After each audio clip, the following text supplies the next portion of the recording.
जय श्री राम दोस्तों, वॉक पे चर्चा में आपका स्वागत। मेरे चैनल भारत का गौरव पे भ्रष्टाचार के ऊपर फिर एक बार चर्चा ज़रूरी है, क्योंकि जितनी बार ये चर्चा होगी उतनी बार आवाज़ लोगों के कानों में जाएगी बार बार। बहुत दिन पहले मैंने कहा था कि आतंकवाद से बड़ा दुश्मन भारत का भ्रष्टाचार है, क्योंकि आतंकवाद का हमला एक एरिया में कुछ लोगों को एंडेंजर करता है। भ्रष्टाचार रोज की लड़ाई है, लेकिन कोई कोर्ट उस पर एक्शन नहीं लेता, उस पर बात नहीं करता। ब्यूरोक्रेसी का भ्रष्टाचार की वजह से पुल गिर रहे हैं, कॉन्ट्रैक्टर्स के भ्रष्टाचार की वजह से सड़कें खराब होती हैं, पोल्यूशन बढ़ता है, हेल्थ केयर सर्विसेज खराब होती हैं, टाइम पे नहीं मिलती हैं, लोग मर जाते हैं एक्सीडेंट्स में। लेकिन हम कभी भी बात नहीं करते भ्रष्टाचार की। भ्रष्टाचार जो ब्यूरोक्रेसी में है, भ्रष्टाचार जो एक पॉलिटिकल सिस्टम में है, जो इन चीज़ों को एनकरेज करता है, साठ गांठ होती है।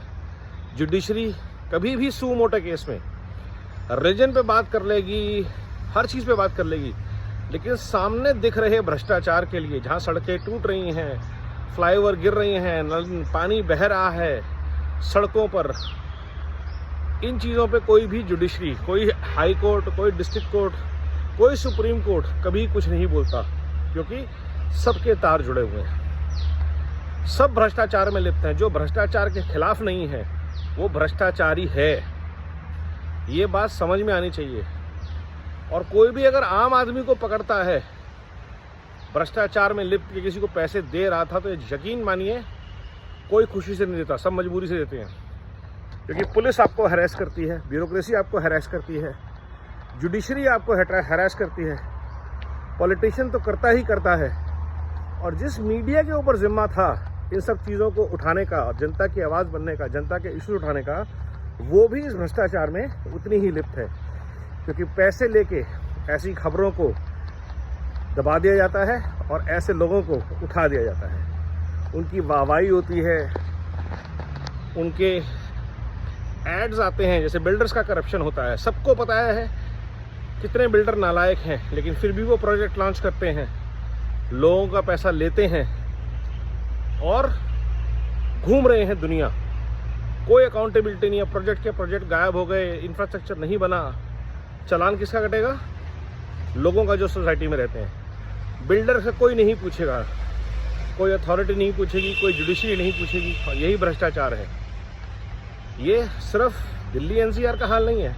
आप बॉम्बे चले जाइए, आप बेंगलोर चले जाइए, आप पुणे चले जाइए, किसी भी शहर में चले जाइए, किसी भी गांव देहात में चले जाइए, किसी भी हाईवे पे चले जाइए, भ्रष्टाचार ने भारत की लंका लगा रखी है, लंका। और इस लंका को दहन करने के लिए किसी ना किसी को हनुमान बन के अपनी पूंछ में आग लगवानी पड़ेगी और इस लंका का दहन करना पड़ेगा। और इस लंका के 4 पिलर मैं बार बार बोलता हूँ, मेन है जिस पे पूरी लंका खड़ी है, वो है पॉलिटिशियंस, जर्नलिस्ट, जुडिशरी और ब्यूरोक्रेट्स। ये 4 पिलर्स में से अगर हम करप्शन की दीमक को ख़त्म कर दें तो भारत को एक अच्छा देश बनने से कोई नहीं रोक सकता। नतीजा इस भ्रष्टाचार का ये है कि जो लोग संपन्न हैं, अफोर्ड कर सकते हैं, वो बेटर क्वालिटी ऑफ लाइफ के लिए देश छोड़ रहे हैं।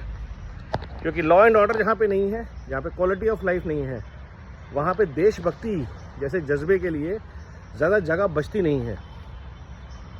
क्योंकि जो लोग भ्रष्ट हैं वो इलीगल इमिग्रेंट्स को भी देंगे आने का रास्ता, जो लोग भ्रष्ट हैं वो नकली आधार भी बनवाएंगे, जो लोग भ्रष्ट हैं वो झुग्गी झोपड़ियाँ भी बसाएंगे, जो लोग भ्रष्ट हैं उनकी वजह से लोगों को बिहार में, यूपी में बाढ़ का सामना करना पड़ता है और बड़े शहरों की तरफ आना पड़ता है, और उसकी वजह से सारा संतुलन बिगड़ता है। तो भ्रष्टाचार हर समस्या के मूल में है और देश की बर्बादी का कारण है। तो जब तक पूरा देश इसके खिलाफ जागरूक नहीं होता, तब तक सिर्फ नारेबाजी रह जाएगी और कुछ नहीं होगा। तो मेरी देश के नेताओं से, ख़ास तौर पे आज की जो भारत का नेतृत्व है, नरेंद्र मोदी जी, योगी आदित्यनाथ, ऐसे लोगों से अनुरोध है कि इसके खिलाफ कड़ी से कड़ी कार्रवाई हो और ज़बरदस्त तरीके से हो, ऑपरेशन सिंदूर की ताकत से। नमो भारत, वंदे मातरम, जय हिंद।